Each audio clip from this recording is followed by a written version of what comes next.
देखो ये जो है हमारा क्या है, अरिथमेटिक प्रोग्रेशन का ही टॉपिक है जिसको हम आगे बढ़ा रहे हैं। अरिथमेटिक प्रोग्रेशन में हमने क्या देखा, एपी क्या होती है जिसमें टर्म्स होते हैं, कितने टर्म्स होते हैं, A1 A2 A3 A4 और अप टू n तक होते हैं। जो लास्ट टर्म होता है उसे हम क्या कहते हैं, n।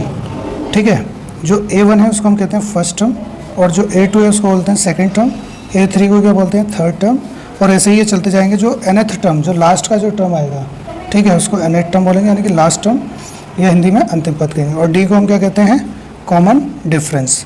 और कॉमन डिफरेंस के लिए हम फॉर्मूला क्या यूज़ करते हैं, बोलो। डी का फॉर्मूला क्या होता है, A2 माइनस A1।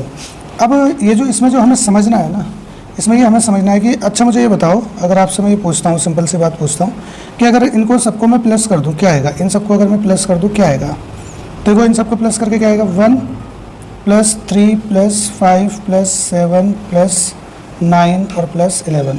अगर मैंने इन सबको प्लस कर दिया, ठीक है, तो कितना हुआ, 4 9 और ये कितना हुआ 16 और ये 25 और प्लस ये हुआ था 36, यानी कि सबको प्लस करके क्या आ रहा है 36।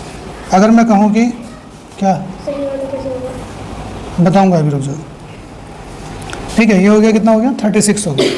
लेकिन अगर ये आपको बोल दी जाए कि इस तरीके से टर्म लिखते लिखते आपको 50 टर्म्स दे दिए जाएँ कि 50 टर्म्स को बताओ जोड़ के कितना आएगा, सम कितना आएगा उनका, तो प्रॉब्लम हो जाएगी या नहीं हो जाएगी। तो मतलब काफ़ी लंबा जोड़ना पड़ेगा। जोड़ तो लेंगे हम, ऐड तो कर लेंगे, लेकिन बहुत ज़्यादा लंबा हो जाएगा। तो हम क्या करेंगे फिर इसमें, इसके लिए एक फार्मूला होता है, क्या होता है, फार्मूला, और उसको हम बोलते हैं SN। क्या बोलते हैं, SN। SN का फार्मूला क्या होता है, देखो सिंपल सा होता है फार्मूला, n/2 2A1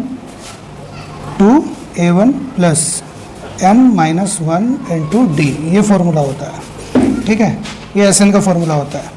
तो अगर आप इसमें देखो, अगर मुझे इसको इस फार्मूले के हिसाब से मैं इसको जोड़ के देखूं, किस फार्मूले के अकॉर्डिंग इसका, वैसे हमने प्लस करके देखा नॉर्मली, तो कितना है 36। फार्मूला यूज़ करके देखते हैं इसमें 36 आता है या नहीं आता। तो पहले यहाँ हम लिखेंगे S, और N मतलब कि नंबर कितने हैं, कितने नंबर हैं, 1 2 3 4 5 6 नंबर है ना। तो ये कितने नंबर है, 6। तो यहाँ पर N की जगह क्या आ जाएगा, 6 आ जाएगा। तो यहाँ पर भी N है इस फार्मूले में, तो N की जगह क्या आ जाएगा, 6/2।